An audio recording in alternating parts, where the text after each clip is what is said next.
and let us all do we can to build a better future.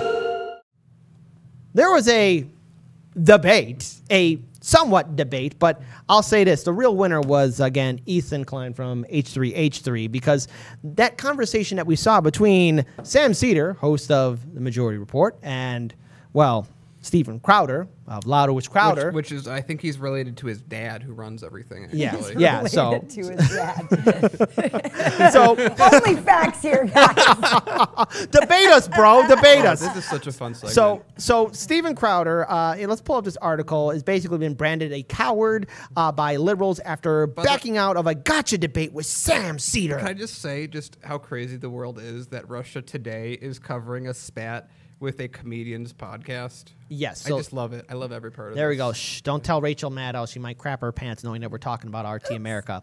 All right, so critics are pouncing on Steven Crowder's over a meltdown video of the conservative comedian backing out of a planned interview after a surprise guest was included. Appearing on the H3H3 podcast, which boasts more than 3 million YouTube subscribers, Louder with Crowder host Steven Crowder thought he was going to be entering into a debate on topics such as big tech censorship and COVID-19 restrictions with Ethan Klein, the regular host of the program. After noting on his own studio the debate was held remotely, that Klein would likely do anything to avoid the upcoming back and forth. And mind you, I did see that video where, again, Steven Crowder did say, oh, I'm prepared. I think something's going to happen. He also said that this was going to be a layup and I'm not even going to have to work for my food. Yeah, so the thing is, if you knew that this was going to happen, I was ambushed and I knew the ambush was coming. Yeah, both are true. Exactly. So if you knew an ambush was happening, that emotional outburst that you had was uncalled for. Maybe and it was the specifics of the ambush? I don't know, but all what Sam Seder did was just show his face. I exist. Look at me exist. I exist. But here's the thing. It triggered him. And this isn't the first time, you know, Crowder kind of ran away from Sam Seder. And I do want to play that video. But first, Kira, you have in your notes about what happened when Seder and Crowder were about to engage in a debate. Okay, yeah. So, full disclosure, I don't really know who Steven Crowder is. That's probably for the better. Or the person who hosts H3H3, whose name I did not write down.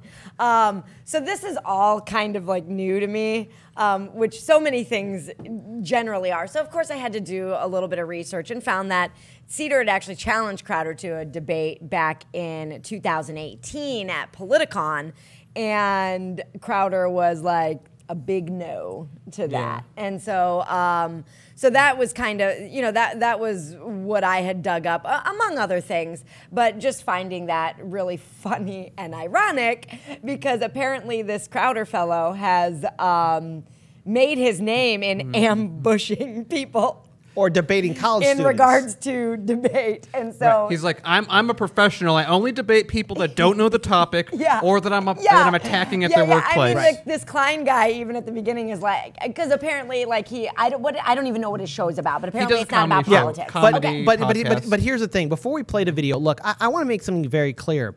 What we saw wasn't a debate or conversation at all. In fact, you know what it reminds me of? But this was a much more tamer, watered-down version. It was like when shock jocks would go back and forth with each other over their radio programs, like Howard Stern versus Opie and Anthony, or anything else like that. This was just a watered-down version. So let's look at this video. Again, it's only about a few minutes long, but I mean, I think it's very important that we see this weird emotional outburst, because if you knew that this was going to happen, you should have been more monotone and more put together if you were preparing to walk into an ambush. Because again, I saw his YouTube video version of what, you know, or what Steven Crowder was thinking was going to happen to him.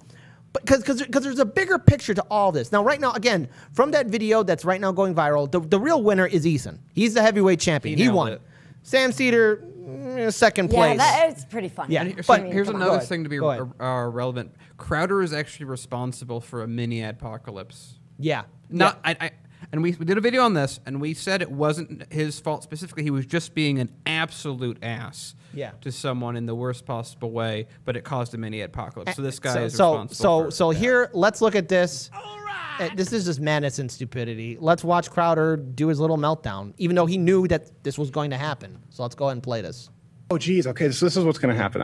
What did I tell you? He was going to do anything he could to avoid. Oh, there he is. Oh, no, Sam Seder. What a fucking nightmare. Watch, I had no idea this was going to happen. I thought Ethan was a stand-up guy.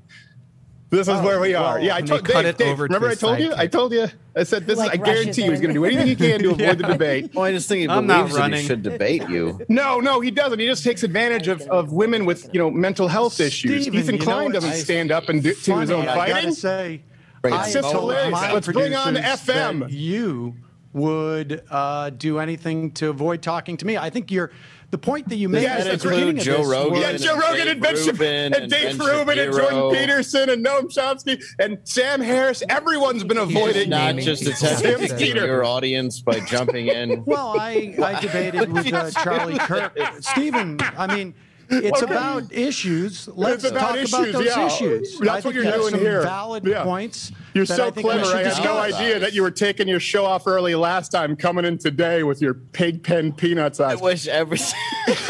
You take those off with a velveteen buttons. We must have been very worried about this, Stephen. I don't know why. No one's worried about it. I didn't want to do it. Let's have the debate. Come on. I'll tell you what. I have a general This is a great opportunity. I don't start a debate based with people on a lie. And how about you get sabotaging? How about you get Stephen, show yourself, you coward. Stephen, show yourself. Don't show your co-host. Ethan, you should show yourself. Ethan, how can you respect yourself as a man, brother? Stephen, you are such a coward. Stop showing your little leprechaun co-host who comes out dressed like your sidekick. Ethan, why do you have to bring on a show Stephen? 30th of the viewership? That's the saddest thing I've ever heard. So you have a guy with less viewers to come on to debate him because you can't?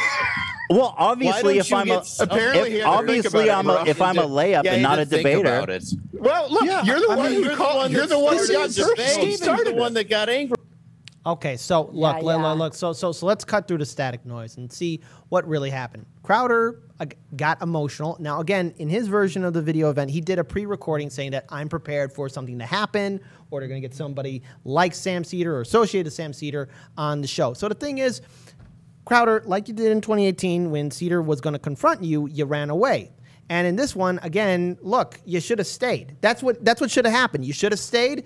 But now, what are we seeing the headline in corporate media? Because again, corporate media has the final word. They're saying that you ran away, that you were afraid, and that's the narrative that's being shared on social media. And let's look at the facts.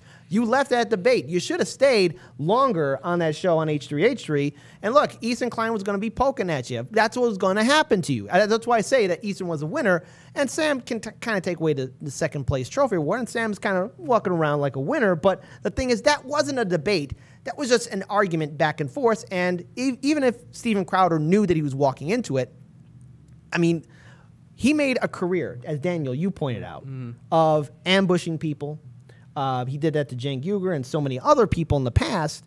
And he even did that to college students, like with the debate me. I mean, again, different things altogether. But see, now... Just to be clear, like, I see a lot of people in the chat have never heard this guy, and I think that's probably for the better. Crowder made his entire career out of forcefully against people's will ambush debating them. So he never, if you're the guy that does that, you don't get to be the guy that gets to complain or moan when someone does to you. That's first.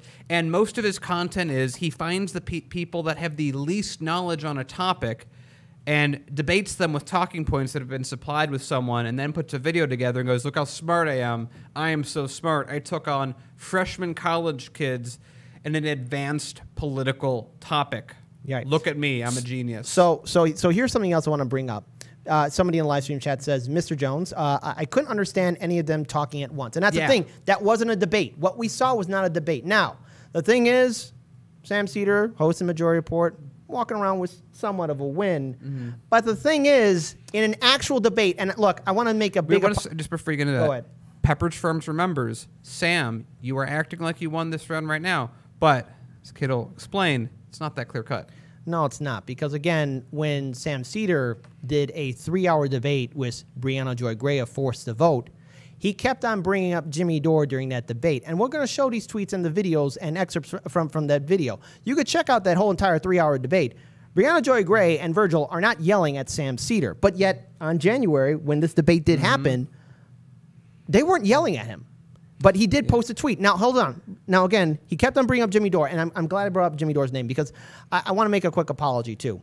On yesterday's live stream show, we did a coverage on Aaron Mate calling out TYT, and there was a clip on Rising where Cenk Uygur was calling out Jimmy Dore, saying that he was a liar, and I said Aaron Mate has every right to be upset. Jimmy Dore has also every right to be upset too because he's been smeared by TYT, and everything ties right back to this. It's I do want to tie it up, but back when Sam Seder was doing an interview with Briahna Joy Gray, which we covered, which is what we were sort of thinking about when we saw this whole thing happen with Crowder. It's the way that Crowder is acting about Sam Seder right now. Sam Seder acted about Briahna Joy Gray and also bring in Jimmy Dore. So I do want to say this on yesterday's live stream, Jimmy Dore, you have every right to be upset too how you've been smeared by TYT, and I do apologize for missing out on your name. So there we go. Go ahead. I have something too before we really shift into a totally different conversation, because one of the things that I came in asking today, and I think that some people in our audience probably have this same question, is like, why is this story important, right? Like, what is the importance of the story? And as I'm rewatching this and really mulling over it, I'm thinking, like, doesn't Crowder, his show is about politics, right? So I'm assuming, I've never seen his show, to be fair, I'm assuming that he has strong opinions about a lot of topics having to deal with politics. Yeah, whatever his dad says, he's very serious about it. Yeah. So inside of that, I would assume that he has reasons, whether they are facts, intuition, perspective, or otherwise, to back up his political opinions, right? And so what just struck me about, like, okay, why are we talking about this story, is I glanced at our chat and somebody, it was a disparaging comment about our show, but they said, oh, Crowder has 75,000 live viewers and these guys have 200, right, about us. Oh yeah, there's the numbers guy. And I'm thinking, like, yeah, that's true, so what, right? But then I was like, oh, yeah, this guy has a massive following, and he can't even defend in an impromptu fashion. Even knowing that he's going to get ambushed. Not even an impromptu fashion. Oh, I almost said the F-bomb. Good. No, that's fine. That's fine. Not even in an impromptu fashion, right? He was prepared for a debate with this other dude, and couldn't he have just debated his point of view? And again, the reason he picked Ethan is he knew Ethan he doesn't really do politics. Like, one of his camera guys knows more about politics than Ethan is not a politics guy. He doesn't have, I've heard his political takes. He doesn't have the best political takes. He just doesn't really know the area, but that is the perfect kind of person that Steve Crowder likes fighting. It's the way his dad must have taught him. Yeah, so to just like put a cap on my point is, like, this dude has a huge following, people who probably are like big fans of his, and this dude can't even back up his political opinions, and it's what he does for a living. Isn't that kind of sad? Right, it is. So the thing is, and he ran away from Sam Seder. That's what happened. If you knew that this was going to happen, then you should have been ready for it. Then you should have been really ready for it and not run away, because now the narrative on social media is that you left. Now, you could say, oh, they broke a gentleman's agreement. You used to do that to other people, too. Now, I actually want to show everyone a real debate, and this has to deal with forced to vote and a little bit of hypocrisy from Sam, because, again, he's saying that this is way back in January where he was, quote-unquote, being yelled at. So let's pull up this tweet here from Briahna Joy Gray. It was sincerely, and again, I do apologize for bringing in Briahna Joy Gray on this, but I want to show our viewers what an actual debate looks like. It was sincerely a pleasure to have you on. I'm sorry if my tone offended you. She did not raise his voice, only except when he kept on bringing up Jimmy Dore's name so many times. I invite folks to take a listen to what I thought was a valuable conversation here. That conversation, there's a YouTube link, but let's scroll down to what Sam Seder said. So to recap, I was yelled at for 3 hours for thinking that the leader of Force to Vote, Jimmy Dore, saying AOC is the reason we don't have Medicare for all, was unhelpful, and it was that very moment he was praising an armed right-wing militiaman who wants to destroy government, which does Medicare for all, #PodFraud. So actually go back to that original tweet with Briahna Joy Gray, and if we scroll down to her video clip, this is an excerpt from, keep on scrolling down lower. There we go. That's the video clip. So there's a video clip in there. And I want you to play the video in that tweet right there. So this is just an excerpt from that 3-hour conversation. Let's play it for our viewers and show them this debate. The progressive holdouts, let's say there's 10 of them, okay? They vote for Hakeem Jeffries. It has to be less than that, because the the majority is not the majority of people who are voting. It's the majority of people who vote for a named candidate, right? You know this. Yes. So I'm thinking, okay, so let's say Nancy Pelosi calls their bluff. Don't vote for me. And they vote for Hakeem Jeffries. It goes into, enough of only like 4 of them vote for Hakeem Jeffries so that there is no majority. They have to revote, right? Yeah. And then what happens?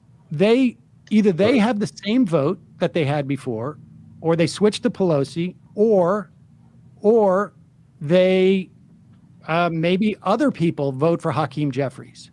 So it goes to a second ballot. It goes to a second or third or fourth or round of voting. Second round. Now you have 15 people who vote for Hakeem Jeffries, 215 who vote for McCarthy, and 205 who vote for Nancy Pelosi. What happens then, Virgil? Wait, hang on. Why would the memory serves McCarthy got 212 votes?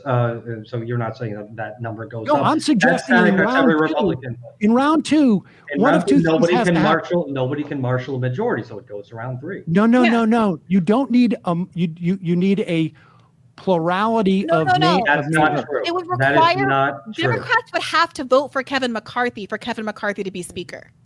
Or a large number would have to abstain altogether. Yes, or abstain. Under your scenario, Sam, you need a majority of the people voting for a name. Okay, so let's say, which is to say, not voting present, which means that if every single Democrat shows up and they vote for someone, then unless they have a majority within that caucus, I'll say it's not a majority, and this is again assuming the Republicans voted as a bloc and they're a minority, and no Democrat is going to vote for McCarthy, obviously, then it's just going to keep going to successive ballots. Right. And this is not an unprecedented situation. Right. It's simply a situation we've not had in 100 years.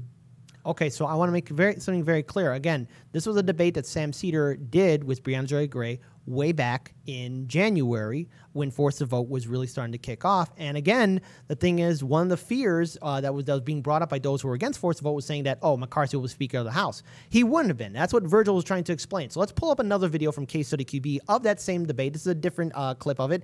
I urge everyone to check out that full 3-hour debate.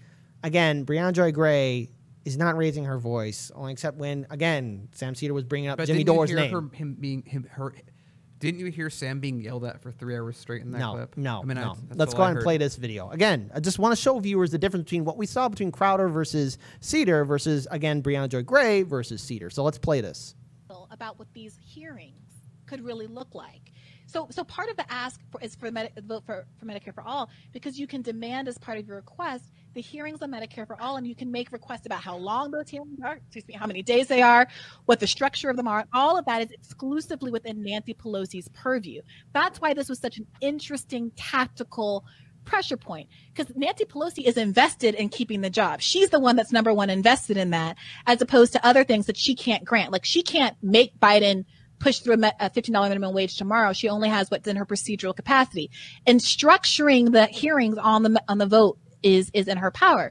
So I went back and I looked at the Medicare for All hearings that they had in 2019, and I thought, why weren't these a bigger deal? How could these be better? How could we maximize, to Sam's point about how hard it is to get media attention, how can we make this better and have more of an impact than it did the last time we tried this? And one thing that I noticed was that there was absolutely zero conversation about corruption. They had all of these corporate moderate Dems, and Republicans obviously as well, lined up with their experts and their witnesses to explain why we couldn't have Medicare for All. And not a single question asked them how much they took from the various industries who have an interest in maintaining our for-profit healthcare system. As I watched, I went to Open Secrets and I Googled. Every time someone says something negative about Medicare for All, let me Google what their campaign donation profile is. And to a T, they were at the top of the donor list for private health insurance industry, the pharmaceutical industry. I think that now, as 15 million new Americans have just lost their health insurance, and everybody is really focused on how horrible that is when you're just trying to live your life and not die because you're forced to go to work because you're an essential worker and they've run out of PPE and all of this stuff, that they would no longer have the excuse that they used to rely on and what they relied on in 2019, which is that if you like your health care, you can keep it. Okay, so again, That's just another clip of that debate. Again, compare and contrast what we saw with Sam versus Steven Crowder and what we saw with Briahna Joy Gray and, again, with Sam Seder. So let's play that final clip. And look, again, you know, at least this debate, you're hearing people's points of view. But let's play this other clip right here. Yeah, right. Yeah. And you never hear about it on TV. Politician in the country. He was running on Medicare for All, was almost the I mean, you would know better than I, but it seems to me that was the sort of central focus of his run in 2020. And 15 million people hadn't just lost their health insurance when Bernie Sanders was running. You had 40 million people without health insurance in Medicare for All. I mean, look. The argument that I made, Sam, was that, yes, the last hearing didn't go as well as planned. But here's an argument that's available right now that wasn't available before and might not be available again. No one can argue in this moment that people like their health insurance. That's the difference. No one can argue that if you like your insurance. I didn't think people could argue that before either. And the fact is that 15 million people have lost their health insurance because of, and Joe Biden has a solution for that. It's a Because of what? No, finish the sentence. Because of what? 50 million people have lost their health insurance because of what? Because of the pandemic. Because they have employer-based health insurance. It's not because of the pandemic. All across the world, people are not losing their health insurance because there was a pandemic. It's happening in America because we're a cockamamie country that ties your ability to get health care. All what you're saying was true before the pandemic, too. Right, and this illustrated it in a way that it has never been as powerful before if people would take this rhetorical opportunity. That's my argument. To be honest, you know what the real shame is that Bernie Sanders dropped out of the race way too early before he could make this argument, because what happened with the pandemic when it hit during the primaries was the fulfillment of what he had warned about for his entire political career. When he said we can't have a for-profit healthcare system. I agree. Okay, so look. As we saw those three clips, that's what a debate should look like. And again, throughout the entire debate, I mean, let's face it, Briahna Joy Gray was bringing the fire. And after that 3-hour debate that was very civil, very, reasonable, what did Sam Seder tweet out? Oh, 3 hours of being yelled at. Whereas, again, look, what we're seeing now, if we fast forward, he's walking around with a win because Crowder had a meltdown, and that's what Crowder did. But what we saw between Sam Seder and Crowder wasn't a debate. It was shock jocks, a watered-down shock jock version of people just going back and forth with each other. And that's what we saw firsthand. And I think the reason why this is important, because as we move closer and closer to social media being part of our lives as traditional media, even though it's trying to worm its way into our social media, I think it's very important that we realize that a lot of people follow a lot of other content creators, and that conversation, nothing was solved except my team or my guy is better than yours. The real winner was Ethan because he managed to pull that whole thing off. Yeah. But nothing was learned, and who knows what this will all turn on the end. But Crowder's a phony. Yeah, Crowder's a phony. There we go. Yeah, that is true. I mean, that's what was learned is Crowder can't hold his own in a debate with anybody. Yeah. I would debate Sam Seder. I don't know that we have that differing of views on that many things, but I do movement and fitness for a living, but I'm on this show because I have thoughts and opinions about politics, and I read and I listen to political stuff. You are unlimited. All of the time. So it's like at least I would have a leg to stand on. And I think what it really shows also is not only that Crowder's a phony when it comes to his own belief and perspective on politics, is that he has no, how do I want to say this? Like, it's not inside of his, he does not want to be swayed from his position or his listeners to be swayed from that position. And he's on such a rickety, platform in his positions that would ultimately most certainly be the outcome of him debating someone like Sam Seder. So check out. So again, compare and contrast what we saw with Sam Seder and Crowder, and what we saw with Briahna Joy Gray and Sam Seder. What we saw with Briahna Joy Gray and Sam Seder is what a debate should be. It's what it was.